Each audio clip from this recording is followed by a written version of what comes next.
மனதுருகிற கர்த்தர் சொல்லியிருக்கிறார். அல்லேலூயா. அதுல நம்ம மேல மனதுருகிற ஒரு தேவன் இருக்கிறார். நமக்காக கண்ணீர் வடிக்கிற ஒரு தேவன் இருக்கிறார். கர்த்தருடைய பிள்ளைகளே, நம்முடைய வாழ்க்கையில எவ்வளவு பிரச்சனைகள், மலைகள் விலகினாலும், பர்வதங்கள் நிலை பெயர்ந்து போனாலும், மலைகள் பர்வதங்கள் விலகி போனாலும், நிலை பெயர்ந்து போனாலும், அவருடைய கிருபை, அவருடைய சமாதானத்தின் உடன்படிக்கை உன்னை விட்டு நிலை பெயர்ந்து போகாது. அவர் நம்ம கூட இருக்கிற உலகத்தின் முடிவு பரியந்தம் சகல நாளும் நான் உங்க கூட இருக்கிறேன் என்று தெய்வம் நமக்கு வாக்கு கொடுத்திருக்கிறார். அவர் நம்ம கூட இருக்கிறார். எந்த பிரச்சனை நம்ம நம்பியிருந்தவர்கள் நம்மளை விட்டு போனாலும், நம்முடைய சொத்து நம்மளை விட்டு போனாலும், பணம் நம்மளை விட்டு போனாலும், நம்முடைய உறவுகள், நம்முடைய பிள்ளைகள் நம்மளை விட்டு போன, நம்பி இருக்கிறவர்கள் நம்மளை விட்டு விலகி போனாலும் நாம் வேதனைப்படக்கூடாது. கர்த்தருடைய பிள்ளைகளை நாம் கலங்கி நிற்கக்கூடாது. ஏனென்று சொன்னால் எல்லாம் நம்மளை விட்டு போனாலும் என்றென்றைக்கும் ஏசப்பா நம்ம கூட. கிருபை ஜீவனை காட்டிலும் கிருபை நல்லது என்று வேதம் சொல்கிறது. ஏசப்பா நம்ம கூட இருக்கிறதை நாம் அறிந்து கொள்ள வேண்டும், உணர்ந்து கொள்ள வேண்டும். மலைகள் பர்வதங்கள் எல்லாம் நம்மளை விலகிவிட்டு கடந்து போனாலும் நாம் பயந்து விடக்கூடாது, நடுங்கி விடக்கூடாது. வாழ்க்கை முடிந்தது என்று எண்ணவும் கூடாது. அல்லேலூயா. பைபிள்ல வேதத்துல மார்த்தாள் மரியாளுக்கு ஒரு சகோதரன் இருந்தார். அந்த சகோதரன் மரித்து விட்டார். இந்த சகோதரன் மரித்து விட்டார். சகோதரன் தான் நம்பி இருந்த தகப்பன் தாய் அவன் கூட பிறந்த ஒரே சகோதரன். நம்ம சகோதரன் நம்ம கூட இருக்கிறான் என்று அவங்களுக்கு பெரிய நம்பிக்கை இருந்தது.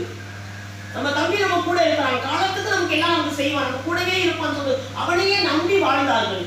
அவன் இறந்து விட்டான் என்று சொன்ன உடனே அந்த துக்கம் அவர்களால் தாங்க முடியவில்லை. தாங்க முடியாமல் கண்ணீர் வடித்து கதறுகிறார்கள். அநேக பேர் அவங்களுக்கு ஆறுதல் படுத்துறாங்க. அழாதீங்க சொல்ற நம்ம வீட்டுல என்ன பண்றாங்க? ஆறுதல் படுத்தினாலும் அவர்கள் அழுது கொண்டே இருக்கிறார்கள். இயேசு கிறிஸ்து அந்த வழியா வந்து வராமல் தெரிஞ்ச உடனே மார்த்தாள் ஓடி போய் அவர் பாதத்தில் விழுந்து, நீ இங்கே இருந்தீரானால் என் சகோதரன் மரித்திருக்க மாட்டானே என்று அழுகிறார்கள். இவங்க அழுத முடிச்சுன்னா மறுபடியும் போய் மரியாள் கிட்ட சொல்றாங்க.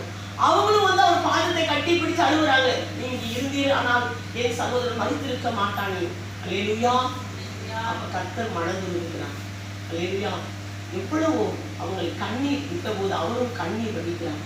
நம்ம கஷ்டப்படும் பொழுது அவர் சந்தோஷப்பட மாட்டான். கண்ணீர் வடிக்கும் போது அவர் ரொம்ப வேதனைப்பட்டு கலங்குவார். அல்லேலூயா. அவர் கண்ணீர் வடிக்கிறத பார்த்து எந்த இடத்துல வச்சிருக்கேன்னு சொல்லிட்டு பின் தொடர்ந்து போய் அந்த கல்லறையை காட்டுங்க சொல்றாங்க. அந்த கல்லறை காட்டும் பொழுது அது அவர் செத்து 4 நாள் ஆகிடுச்சு. கல்ல புரட்ட சொல்ற, கல்ல புரட்டினா நாற்றம் எடுத்து விடுமே, கல்ல புரட்டினா நாற்றம் எடுத்து விடுமே என்று வேதனைப்படுகிறாங்க. அப்ப ஏசப்பா கல்லை புரட்டுங்க சொல்லி, கல்ல புரட்ட சொல்லி லாசருவே நீ எழுந்து வா என்று சொன்னார். அல்லேலூயா. முடிந்தது. நம்முடைய சகோதரன் நம்மளை விட்டு போய்விட்டார்.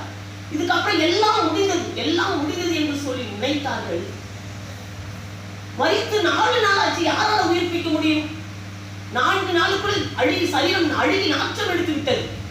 இது முடியாத ஒரு காரியம், இது நடக்காத ஒரு காரியம், இது யாராலையும் முடியாது. நம்முடைய வாழ்க்கையில நிறைய பிரச்சனைகள் முடிந்தது என்று நினைப்போம். இதனால இதுக்கப்புறம் இந்த காரியம் கைகூடாது, இதுக்கப்புறம் இது நடக்க போனதுதான் என்று சொல்லி நாம் கண்ணீர் வடித்து கலங்கிக் கொண்டிருப்போம். முடிந்தது என்று நினைப்போம். ஆனால் உனக்கு எனக்கு முடிந்தாலும் நீ எதை விரும்புகிறாயோ அதை தேவன் திரும்பவும் அவர் தருவார். அல்லேலூயா. நீ விசுவாசித்தால்